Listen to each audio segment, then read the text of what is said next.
गरुड़ पुराण 8वां अध्याय। इस अध्याय में आज आप सुनेंगे आतुरकालिक मरणकालिक दान एवं मरण काल में भगवत नाम स्मरण का महात्म्य, अष्ट महादानों का फल तथा धर्माचरण की महिमा। कल के अध्याय में आपने सुना था कि जिसका पुत्र होता है वह और्धदैहिक क्रियाएं करता है, षोडश श्राद्ध करता है, तो उसकी मुक्ति हो जाती है। ब्रह्मवान की कथा आई थी कि एक प्रेत बन गया पुत्र न होने के कारण, कोई सद्गति करने वाला नहीं।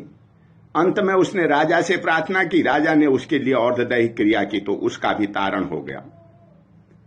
आज आप जो है कि आतुर काल में जो दान आदि हैं, भगवान नाम का स्मरण, उसके बाद में सुन रहे हैं। गरुड़ा उवाच, गरुड़ जी ने कहा, हे प्रभु, पुण्यात्माओं की सारी पारलौकिक क्रियाओं के संबंध में मुझे बतलाइए।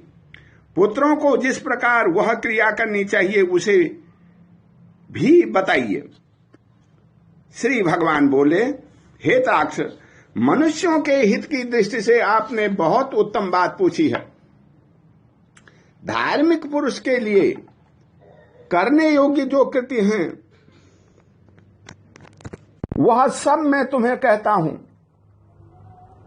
पुण्यात्मा व्यक्ति वृद्धावस्था में प्राप्त होने पर अपने शरीर को व्याधिग्रस्त तथा ग्रहों की अनुकूलता को देख करके और प्राणवायु के नाद न सुनाई पड़ने पर अपने मरण का समय जानकर निर्भय हो जाए और आलस्य का परित्याग कर जाने अनजाने किए गए पापों के विनाश के लिए प्रायश्चित्त का आचरण करे।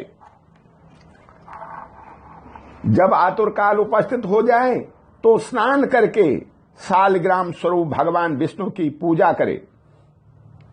गंध, पुष्प, कुंगम, तुलसी, धूप, दीप तथा बहुत से मोदक आदि नैवेद्यों को समर्पित करके भगवान की अर्चा करे और विघ्नों को और विप्रों को दक्षिणा देकर नैवेद्य का ही भोजन कराए तथा अष्टाक्षर अथवा द्वादशाक्षर मंत्र का जप करवाए।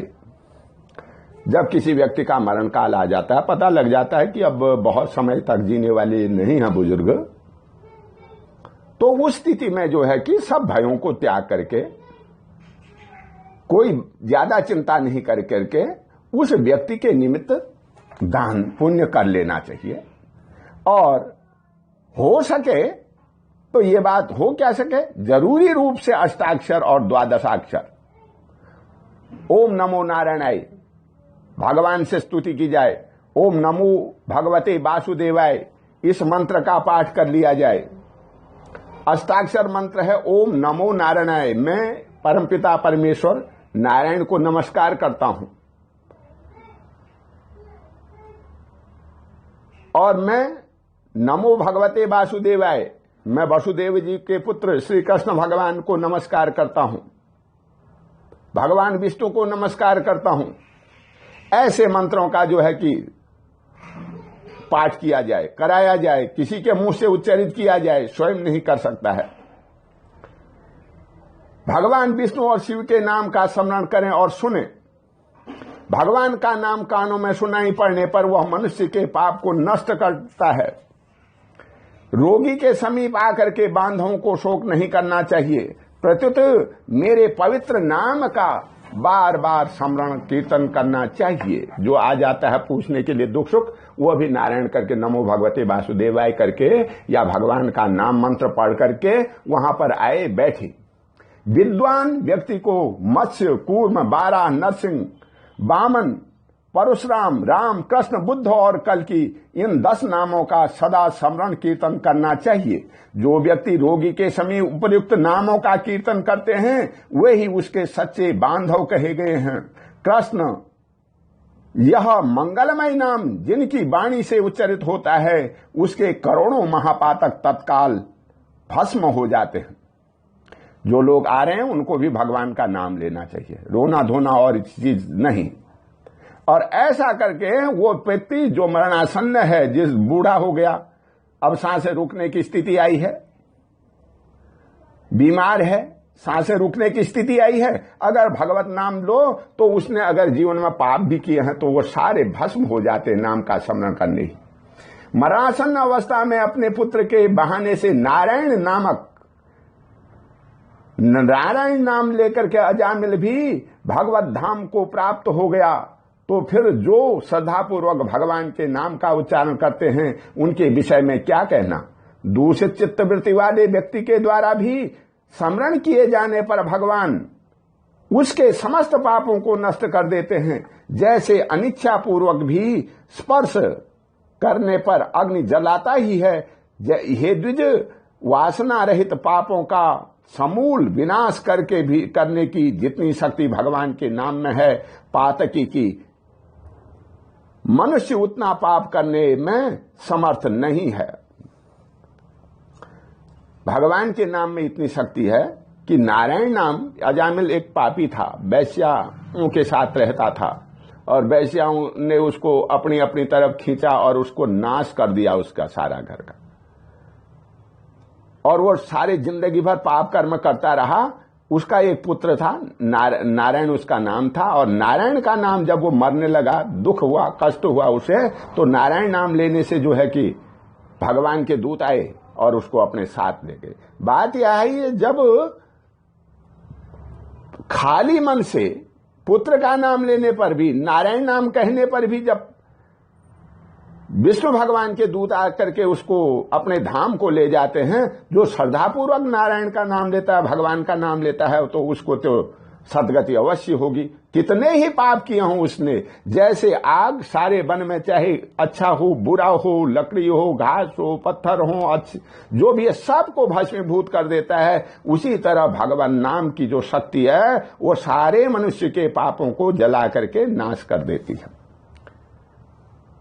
यमदेव अपने किंकरों से कहते हैं,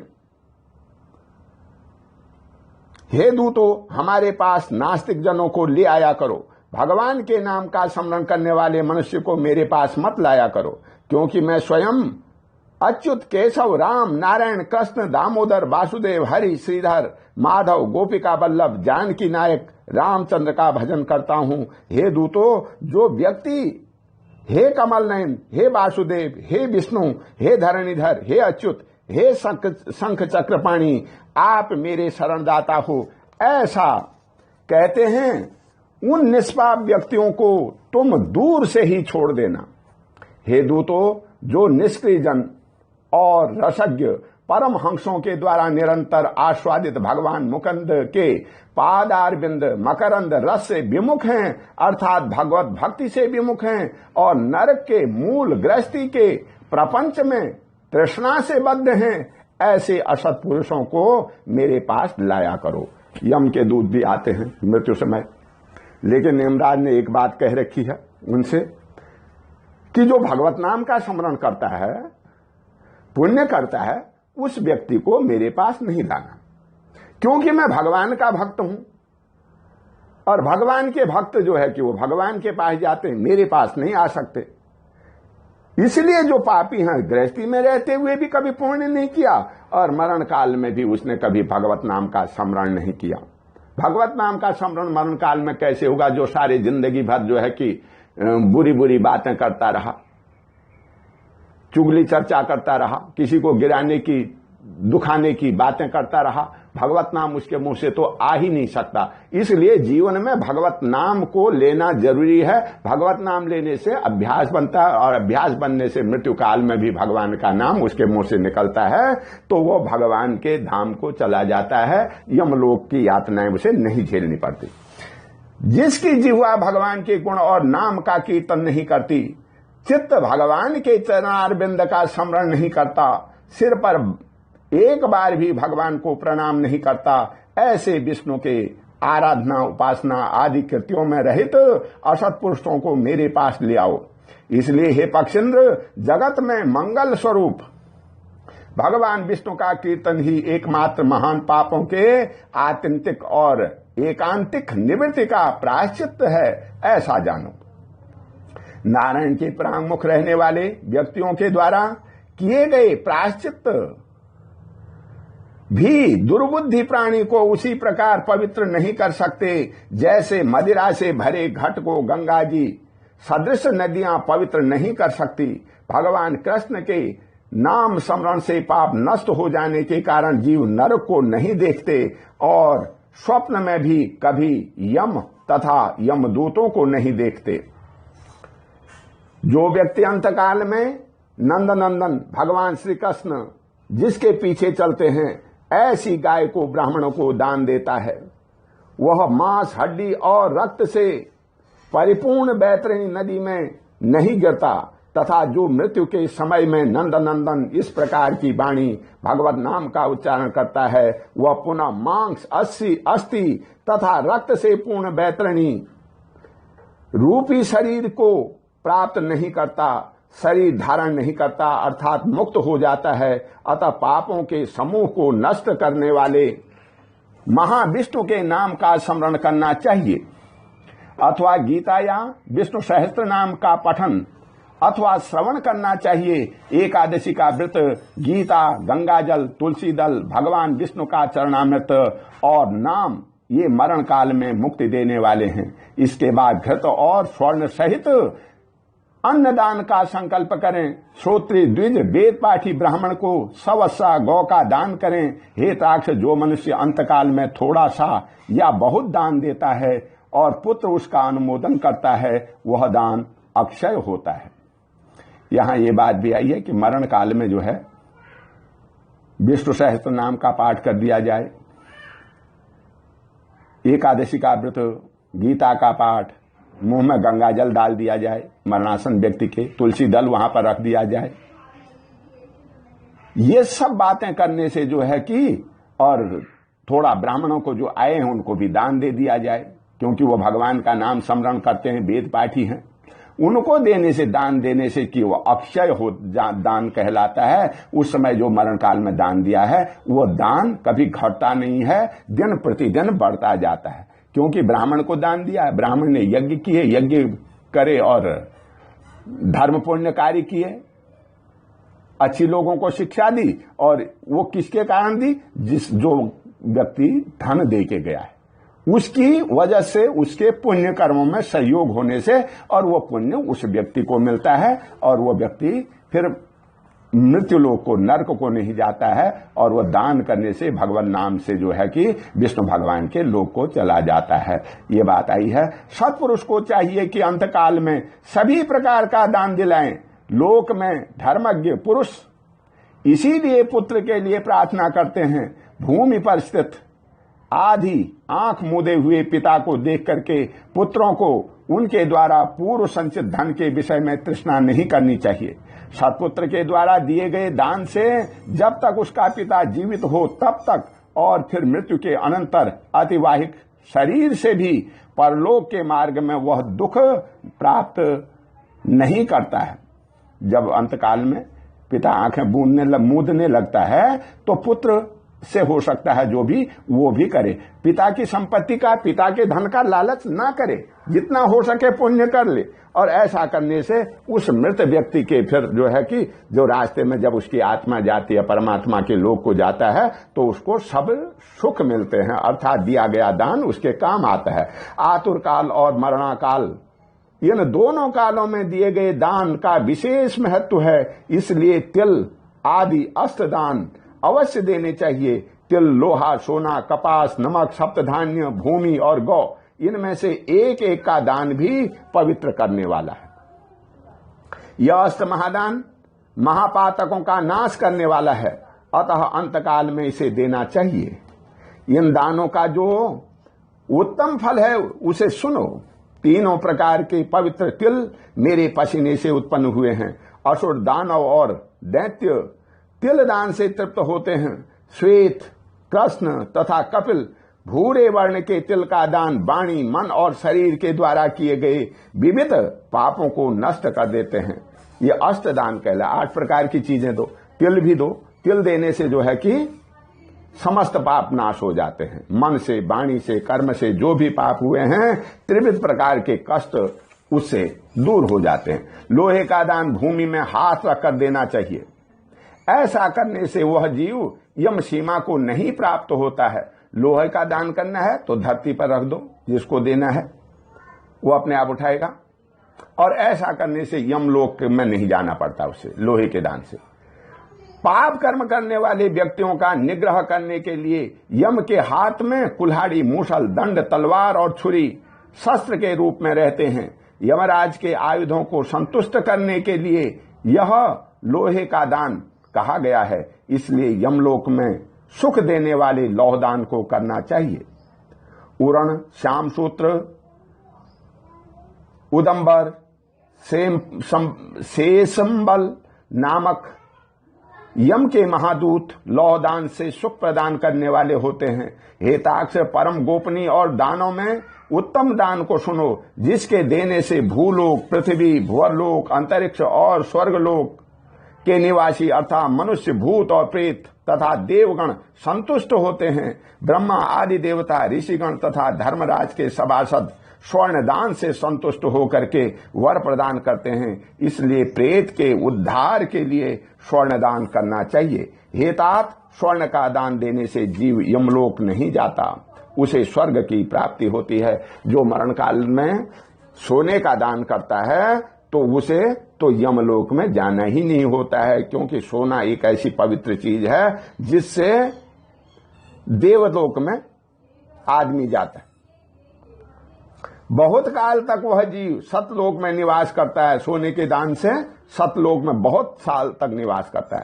तदंतर इस लोक में रूपवान, धार्मिक, वाक्पटु, श्रीमान और अतुल पराक्रमी राजा होता है, और फिर जब वो पूर्ण भोग करके आ जाता है, इस लोक में आता है, मृत्युलोक में आता है, पृथ्वी में आता है, तो वो राजा बनता है, पराक्रमी राजा, अतुल पराक्रमी राजा।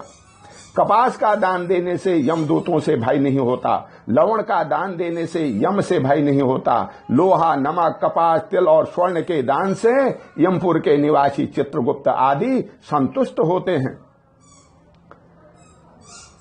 सप्त धान्य प्रदान करने से धर्मराज और यमपुर के तीनों द्वारों पर रहने वाले अन्य द्वारपाल भी प्रसन्न हो जाते हैं। धान्य, जौ, गेहूं, मूंग, उड़द, काकुन या कंगुनी और सातवां चना, ये सप्त धान्य कहे गए हैं। जो व्यक्ति गोचर्म मात्र भूमि विधान पूर्वक सत्पात्र को देता है, वह ब्रह्म हत्या के पाप से मुक्त होकर के पवित्र हो जाता है, ऐसा मुनीश्वरों ने देखा है। राज्य में किया हुआ अर्थात राज्य संचालन में राजा से होने वाला महापाप न व्रतों से, न तीर्थ सेवन से और न अन्य किसी दान से नष्ट होता है, अपितु वह तो केवल भूमि दान से ही विलीन होता है। जो व्यक्ति ब्राह्मण को धान्य पूर्ण पृथ्वी का दान करता है, वह देवताओं और असुरों से पूजित होकर के इंद्र लोक को जाता है। जो राजा है, अगर वो पाप करता है तो उसके लिए, उस पाप की निवृत्ति के लिए केवल एक दान भूमि दान बताया गया है। क्योंकि राजा मरते समय भूमि का दान कर जाता है किसी ब्राह्मण को, तो वहां पर ब्राह्मण क्या करता है? मंदिर बनाता है, और मंदिर बनाएगा, रोज सत्संग होगा, पूजा होगी, भागवत पुराण, विष्णु पुराण, सब पुराणों की कथा वहां पर चलेगी। लोग आएंगे, पूजा प्रार्थना करेंगे, सत्संग करेंगे, और किसको फल जाएगा? उस राजा को, जिसने भूमि का दान किया है, क्योंकि उसकी भूमि पर यह सब कुछ हो रहा है, और इसलिए वो राजा के सारे पाप नष्ट हो जाते हैं, और वो अंत में कहां को चला जाता है? पूजित होकर के इंद्रलोक में जाता है। हे गरुड़, अन्य दानों का फल अल्पज्ञ होता है, किंतु पृथ्वी दान का पुण्य दिन प्रतिदिन बढ़ता जाता है। भूमि का स्वामी होकर जो ब्राह्मण को भूमि नहीं देता, वह जन्मांतरों में किसी ग्राम में एक कुटिया तक भी नहीं प्राप्त करता, और जन्म मरणांतर में अर्थात प्रत्येक जन्म में दरिद्र होता है। भूमि का स्वामी होने के अभिमान से जो भूमि का दान नहीं करता, वह तब तक नरक में निवास करता है जब तक शेषनाग पृथ्वी को धारण करते हैं। इसलिए भूमि के स्वामी को भूमि दान करना चाहिए। अन्य व्यक्तियों के लिए भूमि दान के स्थान पर मैंने गोदान का विधान बताया है।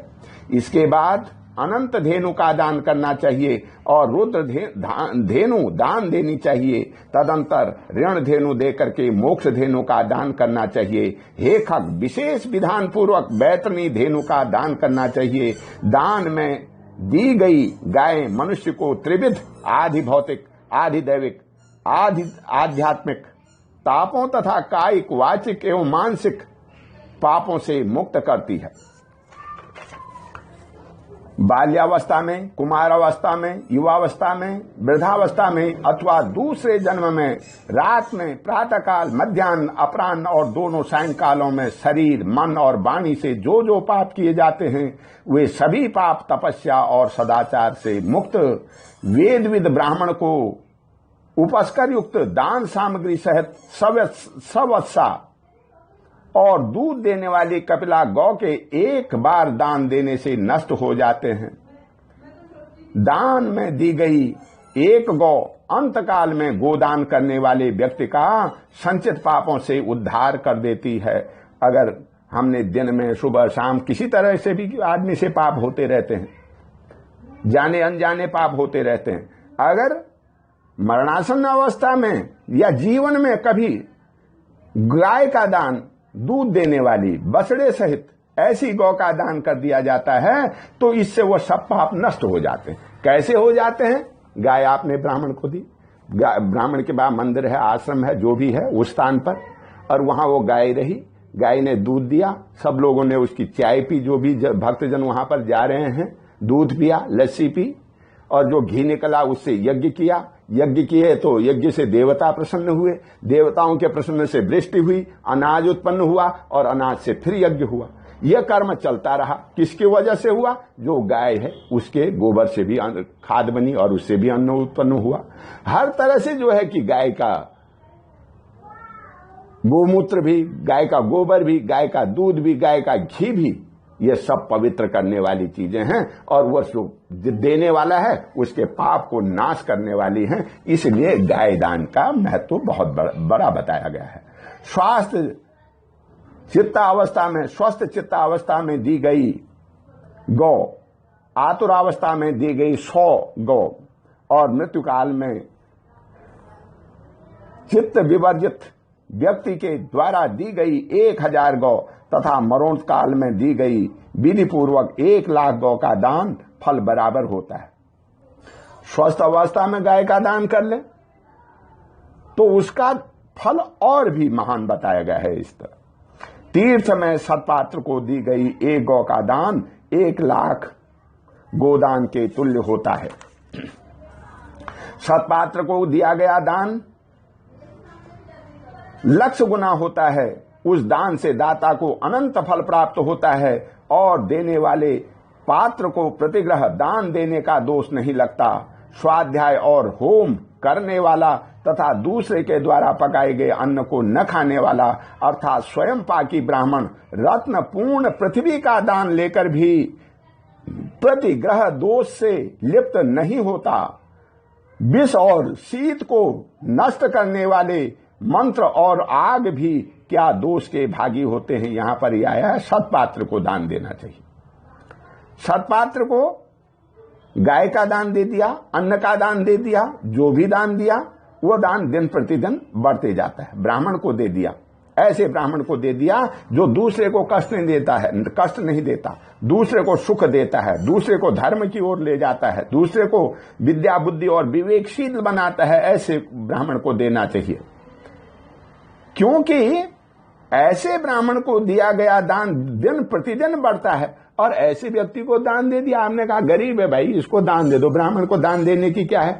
और ऐसा भिखारी है, ऐसा मांगने वाला है, दरिद्र है, आपने दान दिया और उसने जाकर के आगे शराब ले ली और कोई नशा कर लिया, नशा करने के बाद कोई अकृत ऐसा कर्म कर लिया जिससे स्त्री बच्चे पुरुष सब लोग जो है कि दूषित हो गए, अर्थात कष्ट दे दिया। और उसको जो दान दिया है वो उससे जो उसने बुराई की है उसका फल किसको मिलता है? वो दान देने वाले को। तो इसलिए ऐसे पात्र को दान नहीं देना चाहिए जो कुपात्र हो।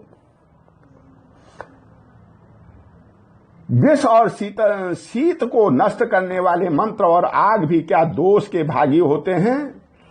अपात्र को दी गई एक गौ दाता को नरक में ले जाती है और अपात्र प्रतिगृहिता को 101 पीढ़ी के पुरुष सहित नरक में गिरा देती है।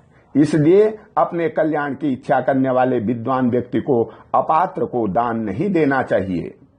इसलिए जो पात्र नहीं है उसको दान नहीं देना चाहिए, क्योंकि वो दान को दिए को भी नष्ट करेगा और उससे जो मति गति हुई उसको से भी वो लोगों को प्रभावित करेगा। वह गौ यदि बेची गई अथवा बांटी गई तो 7 पीढ़ी तक के पुरुषों को जला देती है। हे खगेश्वर, मैंने तुमसे पहले बैतरणी नदी के विषय में कहा था, उसे पार करने के उपाय भूत बैतरणी गोदान के विषय में मैं तुमसे कहता हूं। काले अथवा लाल रंग की गौ को सोने के सींग, चांदी के खुर और कांसे के पात्र की दोहनी के सहित 2 काले रंग के वस्त्रों से आच्छादित करें, उसके कंठ में घंटा बांधें और कपास के ऊपर वस्त्र सहित ताम्र पात्र को स्थापित करके वहां लौ दंड सहित सोने की यम मूर्ति भी स्थापित करें और कांसे के पात्र में घृत रख करके वह सब ताम्र पात्र के ऊपर रखें। ईख की नाव बना करके और रेशमी सूत से उसे बांधकर भूमि पर गड्ढा खोदें एवं उसमें जल भर करके वह ईख की नाव उसमें डालें।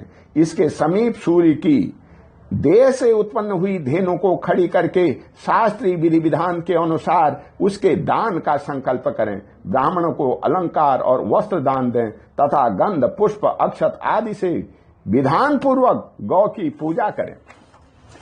गौ को पूंछ को पकड़ करके ईख की नाव पर पैर रख करके ब्राह्मण को आगे करके इस मंत्र को पढ़ें। हे जगन्नाथ, हे शरणागत वत्सल, भवसागर में डूबे हुए शोक संताप की लहरों से दुख प्राप्त करते हुए जनों के आप ही रक्षक हैं। हे ब्राह्मण श्रेष्ठ विष्णु रूप भूमिदेव, आप मेरा उद्धार कीजिए। मैंने दक्षिणा के सहित यह बैतरणी रूपणी गौ आपको दिया है, आपको नमस्कार है। मैं महाभयावह यम मार्ग 100 योजन विस्तार वाली उस बैतरणी नदी को पार करने की इच्छा से आपको इस बैतरणी गौ का दान देता हूं, आपको नमस्कार है। हे बैतरणी धेनु, हे देवेशी, यमद्वार के महामार्ग में बैतरणी नदी को पार कराने के लिए आप मेरी प्रतीक्षा करना, आपको नमस्कार है। मेरे आगे भी गौएं हैं, मेरे पीछे भी गौएं हों, मेरे हृदय में भी गौएं हैं और मैं गौओं के मध्य में निवास करूं। जो लक्ष्मी सभी प्राणियों में प्रतिष्ठित है तथा जो देवता में प्रतिष्ठित है, वे ही धेनु रूपा लक्ष्मी देवी मेरे पापों को नष्ट करे। इस प्रकार मंत्रों से भली भांति प्रार्थना करके हाथ जोड़ करके गौ और यम की प्रदक्षिणा करके सब कुछ ब्राह्मण को प्रदान करें। हे खग, इस विधान से जो बैतरणी धेनु का दान करता है वह धर्म मार्ग से धर्मराज की सभा में जाता है। शरीर की स्वस्थ अवस्था में ही बैतरणी विषय व्रत का आचरण कर लेना चाहिए और बैतरणी पार करने की इच्छा से विद्वान को बैतरणी गौ का दान करना चाहिए। हे खग, बैतरणी गौ का दान करने से महामार्ग में वह नदी नहीं आती, इसलिए सर्वदा पुण्य काल में गोदान करना चाहिए। गंगा आदि सभी तीर्थों में, ब्राह्मणों के निवास स्थानों में, चंद्र और सूर्य ग्रहण के काल में, संक्रांति में, अमावास्या तिथि में, उत्तरायण और दक्षिणायन, कर्क और मकर संक्रांति में, विश्वत अर्थात मेष और तुला की संक्रांति में, व्यतिपात योग में, युगादि तिथियों में तथा अन्यान्य पुण्य कालों में उत्तम गोदान देना चाहिए। गोदान भी करना चाहिए विधान के अनुसार और समय भी उसका ये दिया गया है। जो ऐसे करता है उसका पुण्य फल लाभ ज्यादा होता है। अब कभी भी श्रद्धा उत्पन्न हो जाए और जब भी दान के लिए सत्पात्र प्राप्त हो जाए वही समय दान के लिए पुण्य काल है, क्योंकि संपत्ति अस्थिर है, शरीर नश्वर है, संपत्ति सदा रहने वाली है नहीं और मृत्यु प्रतिक्षण निकट आती जाती है। इसलिए धर्म का संचय करना चाहिए। अपनी धन संपत्ति के अनुसार किया गया दान अनंत फल देने वाला होता है। इसलिए अपने कल्याण की इच्छा रखने वाले व्यक्ति को विद्वान ब्राह्मणों को दान देना चाहिए। अपने हाथ से अपने कल्याण के लिए दिया गया अल्प वित्त वाला वह दान भी अक्षय होता है और उसका फल भी तत्काल प्राप्त होता है। दान रूपी पाथे को लेकर के जीव परलोक के मार्ग में सुखपूर्वक जाता है, अन्यथा दान रूपी पाथे रहित प्राणी को यम मार्ग में क्लेश भोगना पड़ता है। जो दान देता है, पाथे हम कहीं जाते हैं तो रास्ते के लिए कुछ रख लेते हैं खाने के लिए, भाई रास्ते में क्या खाएंगे, उसी तरह वो पाथे कहलाता है। उसी तरह जिसने जीवन में दान दिया है, उसके जब वो शरीर को त्याग के जाता है तो वो दिया हुआ दान उसके रास्ते में वहां उसको मिलता है। और जो दान नहीं देता वो यम मार्ग पर जाता है, दुखों को भोगता है। और जो पाथे लेकर के पुण्य करके दान पुण्य करके जाता है, वो विष्णु भगवान के लोक को जाता है। पृथ्वी पर मनुष्य के द्वारा जो जो दान दिए जाते हैं, यमलोक के मार्ग में वे सभी आगे आपके उपस्थित हो जाते हैं। जो दान करता है, जो जैसे, वो आगे आपको मिलते हैं। महान पुण्य के प्रभाव से मनुष्य जन्म प्राप्त होता है। उस मनुष्य योनि को पाकर जो व्यक्ति धर्माचरण करता है, वो परम गति को प्राप्त करता है। धर्म को न जानने के कारण व्यक्ति संसार में दुख पूर्वक जन्म लेता है और मरता है। केवल धर्म के सेवन से ही मनुष्य जीवन की सफलता है। बड़ी मुश्किल से जन्म मिलता है मनुष्य जीवन, और इसमें भी जो धर्म करता है वह परमात्मा के मार्ग पर चलता है। जो धर्म नहीं करता है ज्ञानी, वह नष्ट हो जाता है। धन, पुत्र, स्त्री, पत्नी, बांधव और यह शरीर भी सब कुछ अनित्य है, इसलिए धर्माचरण करना चाहिए। कोई भी किसी के काम नहीं आता है, केवल किया गया धर्म ही उसके साथ चलता है। जब तक मनुष्य जीता है तभी तक बंधु बांधव और पिता आदि का संबंध रहता है। मरने के अनंतर क्षण मात्र में संपूर्ण स्नेह संबंध निवृत्त हो जाता है। जीवित अवस्था में अपना आत्मा ही अपना बंधु है, ऐसा बार बार विचार करना चाहिए। मरने के अनंतर कौन किसके उद्देश्य से दान देगा? जो विद्वान पुरुष हैं वो सोच लेते हैं किसी का दिया हुआ तो काम आने वाला नहीं है। जब अपने आप में सब कुछ होकर के हम खुद अपने लिए कुछ नहीं कर सकेंगे तो दूसरा कौन करेगा? और इसलिए जो कमाया है उसमें से पुण्य कर लेना चाहिए, ये बात आई है। ऐसा जान करके अपने हाथ से ही सब कुछ दान देना चाहिए, क्योंकि जीवन अनित्य है। बाद में अर्थात उसकी मृत्यु के पश्चात कोई भी उसके लिए दान नहीं देगा। मृत शरीर को काठ और ढेले के समान पृथ्वी पर छोड़ करके बंधु बांधव विमुख होकर लौट जाते हैं। केवल धर्म ही उसका अनुगमन करता है।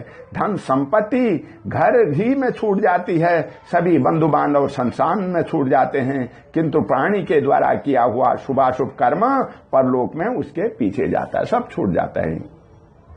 केवल किया हुआ कर्म साथ जाता है। शरीर आग से जल जाता है, किंतु किया हुआ कर्म साथ में रहता है। प्राणी जो कुछ पाप अथवा पुण्य करता है उसका वह सर्वत्र भोग प्राप्त करता है। इस दुख रूप संसार सागर में कोई भी किसी का बंधु नहीं है। प्राणी अपने कर्म संबंध से संसार में आता है और कर्म फल भोग से कर्म का क्षय होने पर पुनः चला जाता है, मृत्यु को प्राप्त हो जाता है। संसार में जो मनुष्य आता है अपने कर्मों के कारण, और जो कर्म लेकर के आया है, जो भोग लेके आया, उसका भोग पूरा हुआ तो चल पड़ा हो। माता पिता पुत्र भाई बंधु और पत्नी आदि का परस्पर मिलन प्याऊ पर एकत्र हुए जंतुओं के समान अथवा नदी के बहाने बहने वाले काष्ठ के समान नितांत चंचल अथवा अस्थिर है। किसके पुत्र, किसके पौत्र, किसकी भार्या और किसका धन, संसार में कोई किसी का नहीं है। इसलिए अपने हाथ से स्वयं दान देना चाहिए। जब तक धन अपने अधीन है तब तक ब्राह्मण को दान कर दें, क्योंकि धन दूसरे के अधीन पराया हो जाने पर तो दान देने के लिए कहने का उत्साह भी नहीं होता। पूर्व जन्म में किए हुए दान के फल स्वरूप यहाँ बहुत सारा धन प्राप्त हुआ है, इसलिए ऐसा जान करके धर्म के लिए धन देना चाहिए।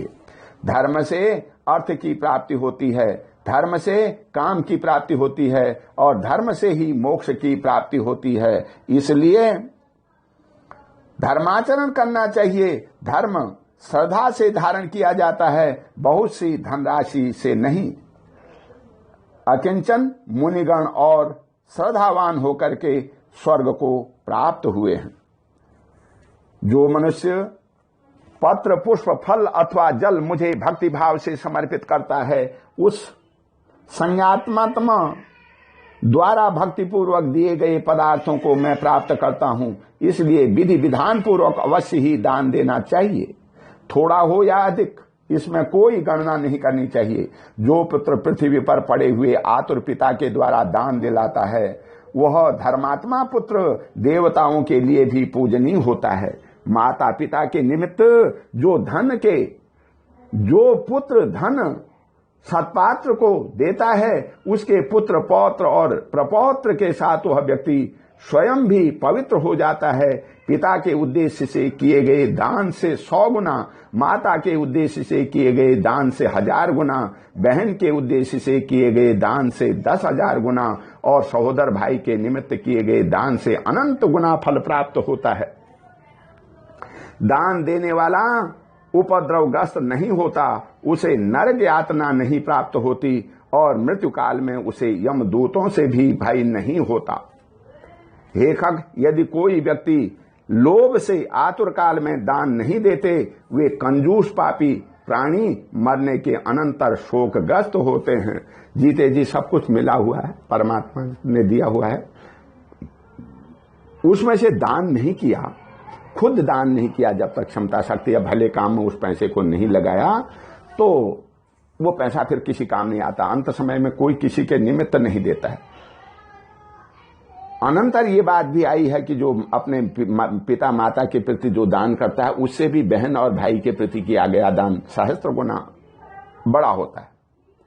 और जो दान करता है वो जो है कि कभी शोकग्रस्त नहीं होता है, उसको जो है कि दुख नहीं भोगने पड़ते हैं।